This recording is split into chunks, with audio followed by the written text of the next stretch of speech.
ہندوستان کے اندر رہنے والا، ہر دھرم سے سمبند رکھنے والا، وہ آج کے دن یقیناً خوشیاں مناتا ہے۔ ہندوستان گنگا جمنی تہذیب کا ایک سنگم ہے،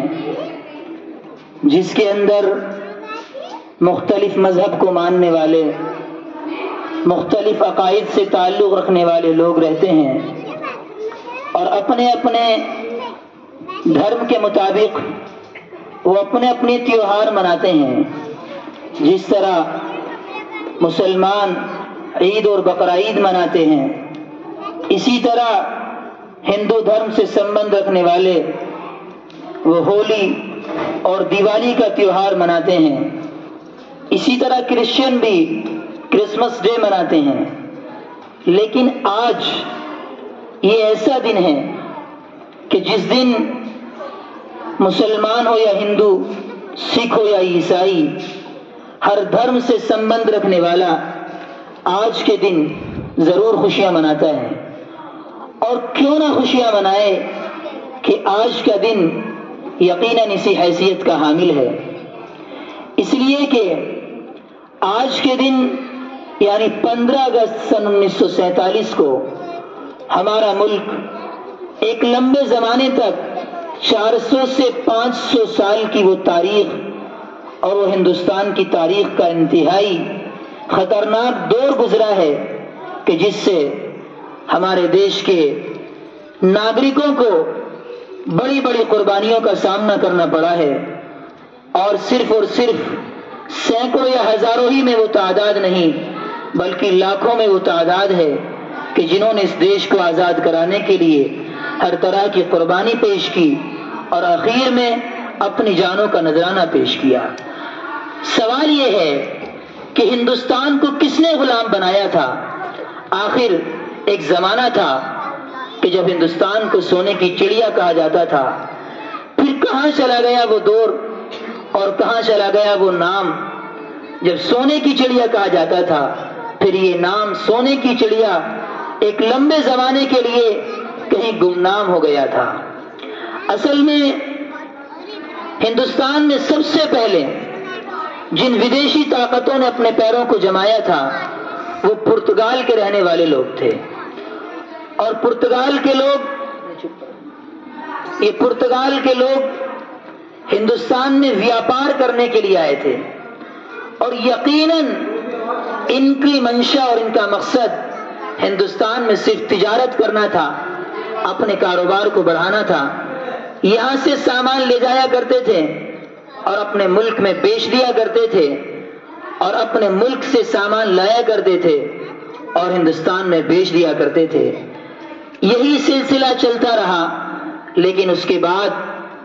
پھر برٹش شاسن کے لوگ آئے اور ہندوستان میں انہوں نے ویاپار شروع کیا، اور ویاپار شروع کرنے کے لیے انہوں نے ہندوستان میں ایک کمپنی قائم کی جس کو تاریخ اور اتہاس ایسٹ انڈیا کمپنی کے نام سے یاد کرتا ہے۔ انگریزوں نے ہندوستان کے لوگوں کو یہ بات ظاہر کرائی کہ ہم ایسٹ انڈیا کمپنی کے ذریعے سے ہندوستان میں ویاپار کریں گے، تجارت کریں گے، اور یہ ہمارا وہ ہیڈ کوارٹر ہوگا جہاں سے ہم پورے ملک کے دورے کریں گے اور پورے ملک میں ہمارا گھومنا اس کے ذریعے سے آسان ہوگا۔ لیکن یہ صرف اور صرف ایک شو آف تھا، ایک دکھاوا تھا، لیکن سچائی اور حقیقت یہ تھی کہ وہ ایسٹ انڈیا کمپنی کے بہانے سے ہندوستان پر قبضہ جمانا چاہتے تھے اور ہندوستان کی جڑوں کو کھوکھلا کرنا چاہتے تھے، اور ہندوستان کے لوگوں کو آپس میں لڑا کر ہندوستان پر قبضہ کرنا چاہتے تھے۔ اور وہ اپنے اس پلان میں اور اس منصوبے میں کامیاب بھی ہوئے، اور ایک لمبا زمانہ گزرا کہ جب ہندوستان پر برٹش کا شاسن رہا۔ لیکن پھر ایک زمانہ آیا کہ جب ہندوستانی لوگوں نے اس بات کو سمجھ لیا کہ انگریزی طاقت یہ ہندوستان میں صرف ویاپار کرنا نہیں چاہتی بلکہ یہ تو ہندوستان پر قبضہ جما رہی ہے، اور رفتہ رفتہ ہندوستان کی کئی ریاستوں پر انگریز کا قبضہ جم چکا تھا۔ اس کے بعد پھر ایک تاریخ شروع ہوئی بہت سارے لوگ انگریزوں کے خلاف میدان میں اترے اور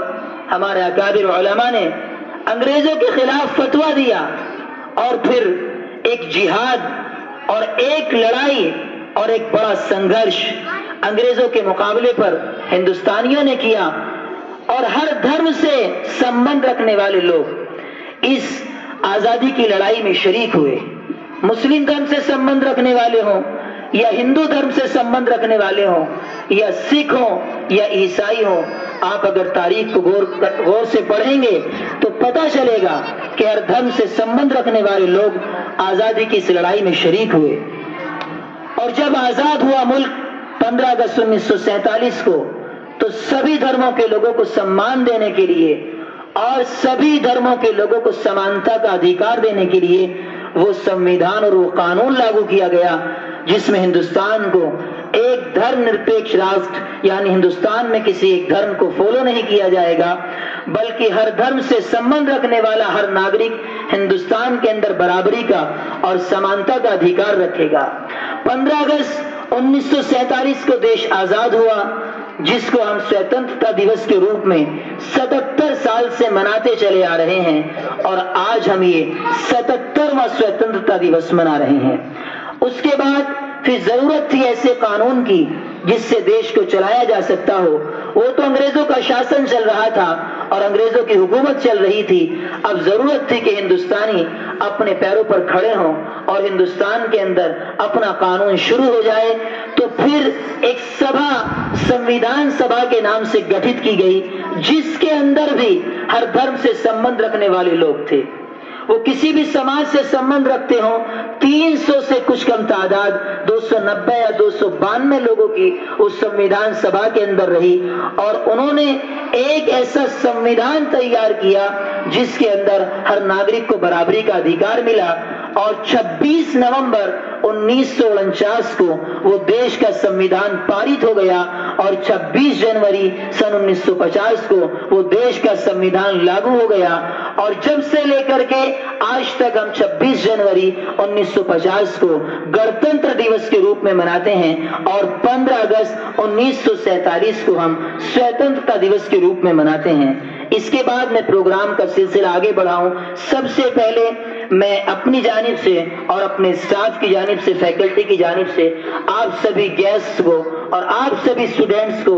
آج کے اس دن کی بھرپور مبارکباد پیش کرتا ہوں اور آج کے اس دن کی ہاردک شبھ کامنائیں پیش کرتا ہوں۔ اس کے بعد پروگرام کے سلسلے کو آگے بڑھاتے ہوئے ایک بچی ہے Samreen daughter of mister Sanjit, student of 10th class, یہ ایک نظم آپ کے سامنے پیش کرے گی۔ سمرین اسٹیج پر آئے۔